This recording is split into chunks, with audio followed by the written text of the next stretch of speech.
Hello everyone, कैसे हैं आप सब? कैसा चल रहा है इनर वर्क? चलिए, आज मैं बात करने जा रही हूँ कि हम जब अक्सर जब स्पिरिचुअल जर्नी की बात करते हैं, ट्विन फ्लेम जर्नी की बात करते हैं, लाइफ की बात करते हैं, तो हम ज़्यादा फोकस कहाँ हो जाते हैं? हमारे पार्टनर के ऊपर, है ना? कि आपका जो पार्टनर होगा वो कैसा होगा, या आपके हस्बैंड पे, बॉयफ्रेंड पे, गर्लफ्रेंड पे, अंडरस्टैंड? वहाँ हम ज़्यादा फोकस हो जाते हैं, या अदर टर्म्स में कहूँ अपने ट्विन फ्लेम पे, है ना? कि उसका कैसा होना चाहिए, रिलेशन कैसा होना चाहिए, हार्मोनियस यूनियन कैसे होनी चाहिए, right? It is good, it is good, but in सब में हम एक बेसिक फर्स्ट स्टेप कभी कभी भूल जाते हैं। वो है हेल्दी रिलेशनशिप। आपको सबके साथ ही चूज करना है, सबके साथ। क्योंकि जब आप लाइफ पर्पस सर्व करने की बात करते हो ना, जो आपकी ज़िंदगी है, आपको सिंपली सिर्फ एज इट इज़ बैठने के लिए तो नहीं मिली है, बहुत कुछ करना है उसमें। अगर आप, फॉर एग्जांपल देती हूँ मैं, आप जॉब कर रहे हैं एज अ टीचर, ठीक है? तो आप बच्चों से कनेक्ट हो रहे हैं, है ना? कई सारे लोगों से कनेक्ट हो रहे हैं, राइट? एज ए हीलर काम कर रहे हो, तब भी आप पूरी सोल फैमिली से कनेक्ट हो रहे हो, राइट? इसी तरह से आप किसी भी प्रोफेशन में, आप इंजीनियर हो, आप डॉक्टर हो, किसी भी प्रोफेशन में हो, आप बाहरी वर्ल्ड में दुनिया के साथ कनेक्ट हो रहे हो, दूसरी सोल्स के साथ कनेक्ट हो रहे हो, अंडरस्टैंड?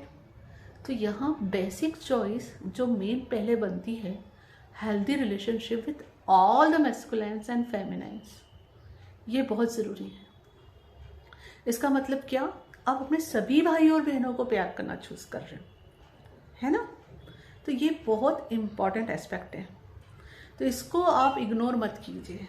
हर रिश्ता महत्व रखता है, हर एक रिलेशनशिप मायने रखता है। फॉर एग्जाम्पल बताती हूँ, अब मैं लाइफ कोच हूँ, मेरा लाइफ पर्पस कैसे सर्व होगा? जब मेरे पास कोई लाइफ कोचिंग के लिए आता है, या कोई हीलिंग सीखने के लिए आता है, या कोई टेक्निक सीखने के लिए आता है, अंडरस्टैंड?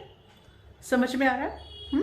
तो मेरे लिए वो वैल्यूएबल हुए कि नहीं? जितना उनके लिए मैं वैल्यूएबल हूँ, मेरे लिए वो भी उतने ही वैल्यूएबल हुए, है ना?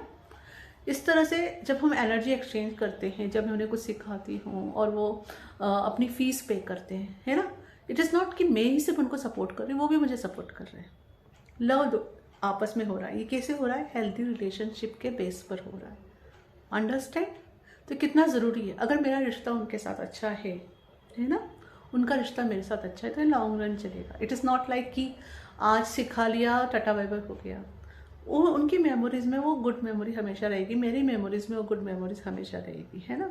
जब मैं सोचूं तो मेरे अंदर से उनके लिए ब्लेसिंग निकल रही है, अंडरस्टैंड? लेकिन अगर आप यहाँ हेल्दी रिलेशनशिप की चॉइसेस लाइफ में ना बनाओगे, तो क्या आप अपने ज़िंदगी का पर्पस अच्छे से सर्व कर पाओगे? जिसे आप ट्विन फ्लेम हार्मोनियस यूनियन कहते हो, उसमें प्रॉपरली वाकई आ पाओगे? क्या आप अपना लाइफ पर्पस उसके साथ ठीक से सर्व कर पाओगे? तो ये बहुत ज़रूरी है कि आप एक हेल्दी रिलेशनशिप की चॉइस सिर्फ अपने पार्टनर के साथ नहीं, सभी अपने ब्रदर्स और सिस्टर्स के साथ बनाएं। चॉइसेस आर वेरी पावरफुल और ये बहुत मायने रखती हैं। आप यहाँ ज़िंदगी आइसोलेटेड होकर जीने के लिए नहीं आए, है ना? और एंजॉय करने के लिए आए हैं, सबके साथ जुड़ के आने। वननेस का कंसेप्ट सब जगह आता है, राइट? तो आप अपने आप को, आपको कहीं किसी कमरे में बंद करके डिस्कनेक्ट करने की ज़रूरत नहीं है ना? तो आपको, हाँ, जैसे मैं बार बार एक बात हमेशा कहती हूँ, हेल्थी बाउंड्रीज जरूर बनाए रखनी होती है, ठीक है? वो कैसे? जो इंसान आपको लग रहा है कि जहाँ पे हेल्थी बाउंड्रीज बनाना है, वहाँ विचार क्या आता है? कंपेशन का, कि ठीक है, अगले इंसान को टाइम एंड स्पेस दे रहे हो आप, उनकी कॉन्शियसनेस में काम करने की, ना कि हीन भावना के साथ, है ना? That is very much important. ये भी प्यार का ही एक पहलू होता है कि सामने वाले को समय दो। अगर आप अपनी लाइफ में देखोगे तो आप भी कभी ऐसे रहे होंगे कि जहाँ आपको कोई चीज़ समझाई जा रही होगी और आपका ईगो बहुत चलता होगा और आप नहीं एक्सेप्ट कर पाते होंगे।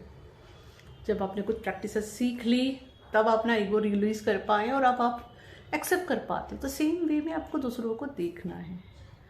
तो प्लीज़ ये हेल्दी चॉइस आप बना सकते हैं, क्योंकि जब आपकी अपनी पूरी सोल फैमिली के साथ कनेक्टेड फील करोगे, तो आपका सबसे इम्पॉर्टेंट चीज़ है लाइफ पर्पस अच्छे से सर्व होगा। ज़िंदगी का जो पर्पस है, आप ज़्यादा लव भी फील करोगे और ज़्यादा लव शेयर भी करोगे। जो लव, जो क्रिएटिव एनर्जी आपके अंदर से फ्लो हो रही है, वो उधर स्प्रेड भी होगी, है ना? और वो आपकी हारमोनियस यूनियन में आने में हेल्प भी करेगी, क्योंकि आप लव दे रहे हो तो लव ही रिसीव भी करोगे। अंडरस्टैंड? Thank you. हरि ओम तत्सत।